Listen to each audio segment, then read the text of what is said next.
নমস্কার বন্ধুরা, এই মুহূর্তে আপনাদের সকলের জন্য একটি বিরাট খবর। উচ্চ মাধ্যমিকের পাশাপাশি এবার সিলেবাস বদলাচ্ছে ষষ্ঠ থেকে অষ্টম শ্রেণী সকল ছাত্রছাত্রীদের জন্য। প্রায় 12 বছর পরে এই সিলেবাসের বদল হচ্ছে। মূলত পড়ুয়াদের ভিত্তিকে আরো শক্ত করতে এই সিলেবাসের বদল করছে কমিটির তরফ থেকে। প্রায় 10 বছর বাদে উচ্চ মাধ্যমিকের সিলেবাস বদল হতে চলেছে এবং নতুন শিক্ষাবর্ষ থেকেই এই নতুন সিলেবাসে উচ্চ মাধ্যমিকের সকল ছাত্রছাত্রীকে পড়ানো হবে। শিক্ষা সংসদের তরফ থেকে ইতিমধ্যে এই বিষয়ে চিঠি পাঠানো হয়েছে মুখ্যমন্ত্রী মমতা বন্দ্যোপাধ্যায়ের কাছে। রাজ্যের তরফ থেকে যে প্রস্তাবিত চিঠি সেটা চলে গেছে শিক্ষা সংসদের কাছে এবং 47টি বিষয়ের সিলেবাস পরিবর্তন হতে চলেছে উচ্চ মাধ্যমিক শিক্ষা সংসদের তরফ থেকে জানানো হয়েছে এবং তার সাথে বাস্তবমুখী শিক্ষা দেওয়ার লক্ষ্যে এই সিলেবাসের বদল আনার চেষ্টা করা হচ্ছে। সূত্রে খবর মিলেছে আগামী জুন মাস থেকে নতুন সিলেবাস তৈরির চেষ্টা করছে রাজ্য সরকার। জানা গিয়েছে বিশিষ্টদের মতামতের উপর ভিত্তি করে নয়া সিলেবাস তৈরি হবে। সিলেবাসের বিষয়ে পরামর্শ নেওয়া হবে অমর্ত্য সেন সহ বিশিষ্ট ব্যক্তিদের থেকে, যাতে পড়ুয়াদের সঠিক বাস্তবমুখী শিক্ষা দেওয়া যায়। কারণ প্রকৃত শিক্ষাই তৈরি হচ্ছে নতুন প্রজন্মের ভবিষ্যৎ উজ্জ্বল করবে। সিলেবাসের বদলের বিষয়ে সিলেবাস কমিটির চেয়ারম্যান উদয়ন বন্দ্যোপাধ্যায় জানিয়েছেন, আমরা বিভিন্ন বিষয়ের বিশেষজ্ঞদের সঙ্গে কথা বলেছি, আলোচনা করেছি, বলেছি কোন জায়গায় পরিবর্তন প্রয়োজন তার উপরেই নির্ভর করে পরিবর্তন করা হবে। কি কি বিষয়ে পরিবর্তন আসতে চলেছে তা অবশ্য এখনো প্রকাশ্যে আনা হয়নি, কিন্তু সমস্ত সিলেবাসটাই বদল হবে না এটা কিন্তু জানানো হয়েছে। যে পার্টগুলোতে আপনাদের পরিবর্তনের প্রয়োজন সেই পার্টগুলি আপনাদের কিন্তু পরিবর্তন করা হবে।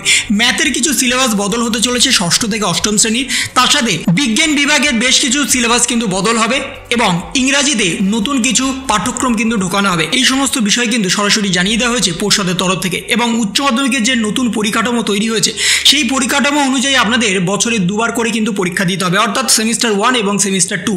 ক্লাস 11-এর দুটো সেমিস্টার, ক্লাস 12-এর দুটো সেমিস্টার এবং 4টে সেমিস্টারের ভিত্তিতেই টোটাল মূল্যায়ন হবে উচ্চ মাধ্যমিক পরীক্ষা। আর বর্তমানে উচ্চ মাধ্যমিকের একটা পরীক্ষার উপর আপনাদের জীবন নির্ভর করবে না, সমস্তটাই নির্ভর করবে এবার সেমিস্টার সিস্টেমের ওপরে। কোনো সেমিস্টারে একটি বিষয়ে যদি আপনারা অকৃতকার্য হয়ে যান বা ফেল করে যান তাতে কিন্তু আপনাদের কোনো ইম্প্যাক্ট পড়বে না ফাইনাল রেজাল্টে। ফাইনাল রেজাল্ট ডিপেন্ড করবে আপনাদের টোটাল সেমিস্টারের কত নাম্বার পেয়েছেন, কততে আপনাদের পাস ধার্য করা হয়েছে তার উপরেই কিন্তু সমস্তটাই নির্ভর করবে। যদি আপনারা ফার্স্ট সেমিস্টারে কোনো বিষয়ে ফেল করে যান কিন্তু সেকেন্ড সেমিস্টারে সেই বিষয়ে ডবল নাম্বার পেয়ে গেলেন, পাস মার্কের থেকেও যদি বেশি নাম্বার পেয়ে যান তাহলে দুটো কিন্তু ওভারকাম করে আপনাদের কিন্তু টোটাল মার্কস চলে আসবে।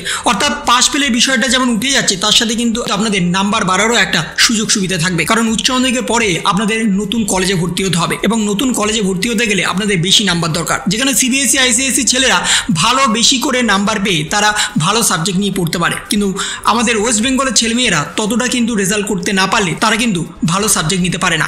এবং সেই বিবেচনা করেই কিন্তু নতুন সিলেবাসের পরিকাঠামো করা হয়েছে এবং যাতে ভালো নাম্বার ওঠে, যাতে বেশি নাম্বার ওঠে এবং তারা ভবিষ্যতে ভালো সাবজেক্ট নিয়ে পড়াশোনা করতে পারে সেই বিষয়ের ওপর কিন্তু বিশেষ করে জোর দিয়েছে সরাসরি পর্ষদের তরফ থেকে।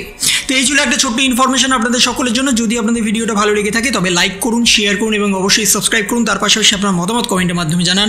ভালো থাকুন, সুস্থ থাকুন, ধন্যবাদ।